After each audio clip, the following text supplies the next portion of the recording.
This sermon is entitled, Death is Defeated. Crossing Jordan into the Land of Promise. From Joshua 3, verses 13 to 17. This is now the crossing of Jordan. So this is the part 8 of our Joshua series. And all of this has been preparation for crossing into the land. And I've kept you waiting. It's felt like 40 years, because that's what it felt like to them. And you can imagine how overjoyed they were finally at the thought that they could go into this land. So I showed you some of these last week, just to give you an overview of where we're talking about, the promised land there, just to the eastern side of the Mediterranean Sea. You see North Africa at the bottom there, Algeria, Libya and Egypt. And they just wandered around there from Egypt, round into Saudi Arabia, and then up through Jordan, killing Og and Sihon, the Amorite kings, taking their land, and then past the Dead Sea and getting ready to cross westward into the Promised Land. And it really is a land flowing with milk and honey. And so they camped at Abel Shittim there on the bottom right, or Acacia Grove. Many, many acacia trees there, or Shittim trees. And then God said to them, do you remember? He said, right, up camp, move up to the river. Get ready to cross. Get your provisions together. And it says they crossed opposite Jericho, which was here. So we're not entirely sure where Gilgal was. Could have been slightly north or slightly south of Jericho. But this is where they crossed. All of this is flat land, of course, because this is the actual river valley here. And then it rises up to the central hill country here, or the central range that runs south to north up Israel. And then just here's another satellite view of their crossing here from roughly here, we think, land of Goshen probably was, north part of Egypt. Out they came, down across the top of the Sinai Peninsula here, and over here to the Gulf of Aqaba, which is this arm of the Red Sea. Then they wandered around here for a bit, on the Saudi Arabian side, and ended up here where we are absolutely certain is Mount Sinai. Of course, scholars hate that. It's a blackened, topped mountain. When you hack away the stone, it's light underneath, black on the top. It's even known by the local tribesmen and herdsmen as the Mount of Moses in their language. And all around there are extraordinary evidences that match exactly the biblical account. Over here we have the 12 wells of Elim with the 70 palms that's spoken of. And we have rocks here with symbols of calves, Egyptian calves. Shouldn't be there in Saudi, which of course they ended up worshipping. There's also a split rock in the middle of a place with no water whatsoever, which has got water erosion flowing down from it. So it appears that that is exactly where all of that action took place. The mount shook and was all aflame at the top. And Moses went up into it and received the 10 Commandments. And then off they went, up here, and just came in here, the southern tip of the Promised Land. And that's where the 10 spies did their dastardly work and stumbled a couple of million people. And so they ended up wandering around here for 40 years. Round and round and round and round and round and round and round until they died.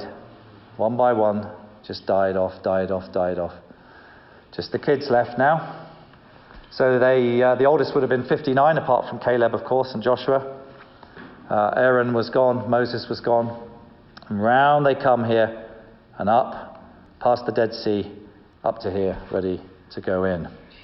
You imagine what it must have been like. Some of them were 19 when they didn't get to go in. Some of them were not born yet. So there was a whole range of them. Some remembered the spies coming back, the 10 spies telling everyone it was not possible. Some didn't remember. But I guarantee that all those kids grew up being told of what was to come, being told of the promised land that was available to them, that had been guaranteed by them, by the Lord to them. And that they weren't going to make the same mistake as their fathers and mothers had made. And they fell in the wilderness, dead. Their rebellion and unbelief is what locked them out of the land. And we're exhorted not to be like them. Don't let your heart be hard.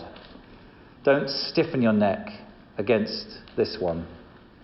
For he only has your best at heart. He only has your good at heart. And we just need to trust him. So let's not be like those who fell in the wilderness, but let's be like their children. And they're told, get ready, remember, for we are about to cross into the land that the Lord your God has promised you. And the excitement must have been palpable. It must have been electric. And this crossing, let's just read it from verse 13 actually. And as soon as the priests who carry the ark of the Lord of all the earth, set foot in the Jordan, its waters flowing downstream will be cut off and stand up in a heap. Verse 14, so when the people broke camp to cross the Jordan, the priests carrying the ark of the covenant went ahead of them. Now, the Jordan is at flood stage, all during harvest. Yet, as soon as the priests who carried the ark reached the Jordan, and their feet touched the water's edge, the water from upstream stopped flowing. It piled up in a heap, a great distance away, at a town called Adam, in the vicinity of Zarethan, while the water flowing down to the Sea of the Arabah, that is the Dead Sea, was completely cut off. So the people crossed over opposite Jericho. The priests who carried the ark of the covenant of the Lord stopped in the middle of the Jordan and stood on dry ground, while all Israel passed by until the whole nation had completed the crossing on dry ground. So this is an exact mirror of what happened to the Red Sea. It's exactly what God said. He said, I'm going to do to the Jordan what I did to the Red Sea, and you will see my power. And this is so that you might fear me. And this is so that the nations around might see my power. And God is still the same. Jordan here speaks of death.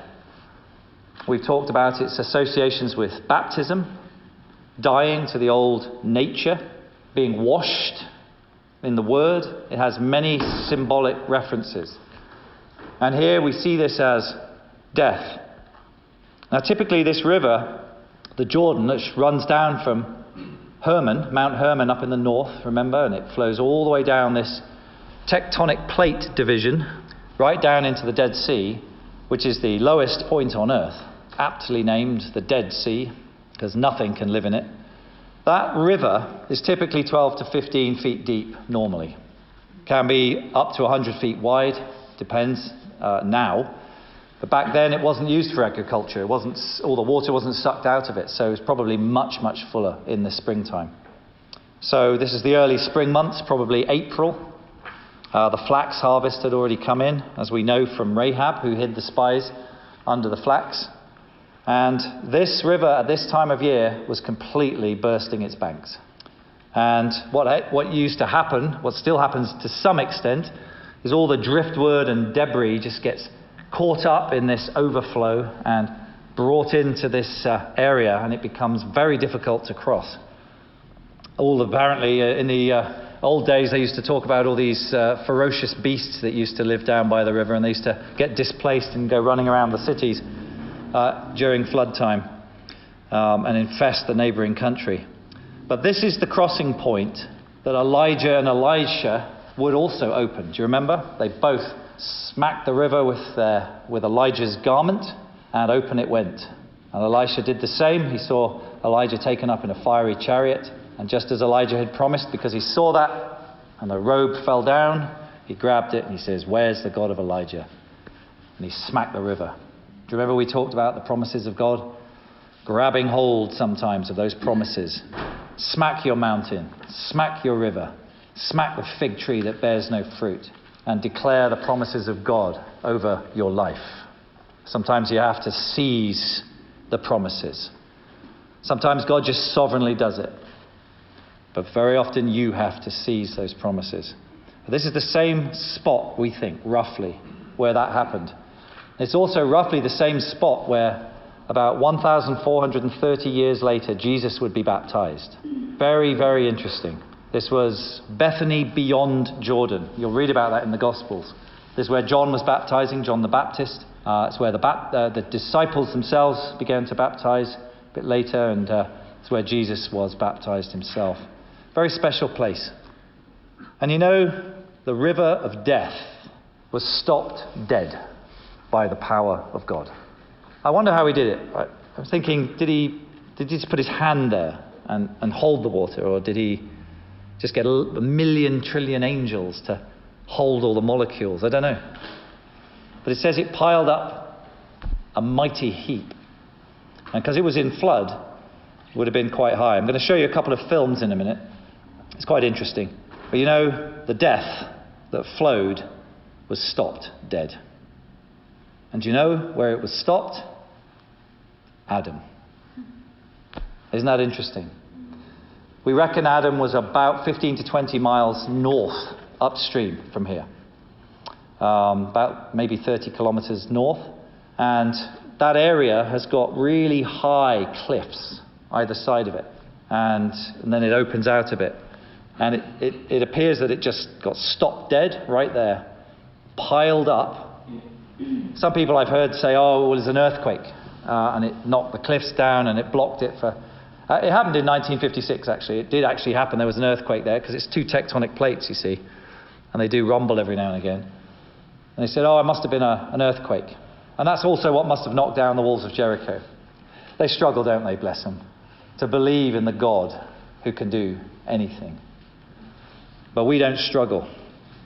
Our primary source for historical issues like this is the Bible. End of discussion. And at Adam we see the precise location of death being stopped. And who was the second Adam? Jesus. Second Adam. By one man, death came upon all. Do you remember Romans 5? We studied it. But by one man, Jesus, life comes. So that we might live and reign in life through him. Through one, the second Adam. He who stopped death in its tracks. He who took the keys of death and hell and said, no more. I reign over you. Where is your sting now? Grave, sin, the law. I have taken all in my hand, he says. So death was stopped at the second Adam. And I think it's an absolutely extraordinary picture of what Jesus has done in our lives. It's so important. You know, we get to Easter every year and people say he is risen, and everyone repeats he is risen indeed. And they try and get all excited, and they get all sort of like, it's Easter, we've got to be more excited than normal. And honest truth is, so many people do not understand what Christ did in his death, his burial, and his resurrection. That's the gospel. That is life everlasting to all those who believe upon his name. And every day, frankly, is Easter for me. Every day I realize, just as we prayed and sang, you know, his mercies are beyond comprehension. Does he reward you according to your sin? Does he reward you according to your foolishness, your mistakes, your ignorance, your stupidity? Does he? Who's been rewarded according to their stupidity? Really? Honestly? Not fully. As much as you deserve? No. No. My son said to me the other day, he said, so what do I deserve then? I said that to him. I said, well, you deserve death and hell. He goes, yeah, okay. Because that is the truth. We deserve to die. We deserve to die. But thank God, by his grace, through faith, we have been justified by his sacrifice. And we therefore have peace with God. Peace with God. I cannot express what that means adequately. We have peace with God. We're not at war anymore with him. In Adam, the first Adam, we all died and our nature was at war with him by birth. Yes, original sin. Yes, we were born in sin, conceived in sin. Our nature was corrupt from birth. But he says, I've come to take out the stony heart, the hard heart that resists me. I've come to take it out.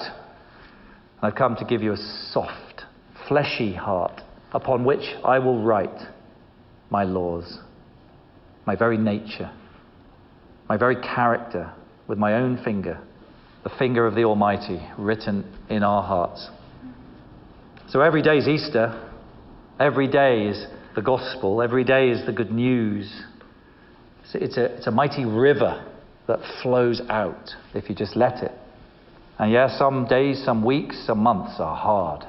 Some days, some weeks, some months there's a battle. But that is the abundant life. The abundant life is war with a light yoke on your shoulders. The abundant life is the promised land of plenty, of rivers and crops and herds and flocks and pastures and fruit. That's what he's come and given you in your life by his Holy Spirit. Do you realize what you have? Do you realize what your shittim wood box, your acacia wood box with its prickles and thorns, crafted by the master's hand, now contains? Do you know what it contains? He's covered you in gold inside and out, and he's filled you with his presence, the very Spirit of Christ himself. He said, I must go, but I won't leave you orphans. You might say, well, I am an orphan. Not anymore, because he's adopted you. And by his Spirit, he's given you the assurance and the down payment of an inheritance to come. So every day is Easter. Every day is the good news. So this crossing represents what's happened to you. Ask God for a revelation, and I pray that he speaks to you tonight. And I guess my heart is that he would reveal to you again the depths of his provision of life, the depth of his abundance and goodness and mercy and long-suffering and loving kindness. When I memorize scripture, I get frustrated because I think, well, this is a nice version, but then I find a bit in the King James and I go, oh, tender mercies and loving kindnesses. Can't beat that. And the other version just says love. So I'm trying to mix and match so I can memorize my own translation because I want the best bits. Tender mercies and loving kindnesses. Truly they are of old. Psalm 25 is beautiful. They are of old. They've never shaken. They've never changed. Someone said to me, oh, well, that's the old covenant. I said something. He said, that's the old covenant. And I said, well, it's the same God. He never changed. Oh, no, but it's grace now. You don't understand. It was always grace. It was always the same grace. David was as saved as you are. Abraham was as born again as you are. Why? Romans 4, by faith. Righteousness was accounted to his bank account, if you like. It was credited to him. And we are children of faithful Abraham. Wonderful grace and loving kindness of God. So take heart in that knowledge that this river crossing into what God's promised you is specific. It's bespoke. It's crafted just for you. And I think it's an absolutely extraordinary picture of what Jesus has done in our lives. The river of death was stopped dead by the power of God. So this crossing represents what's happened to you. Thank God. By his grace, through faith, we have been justified by his sacrifice. And we therefore have peace with God.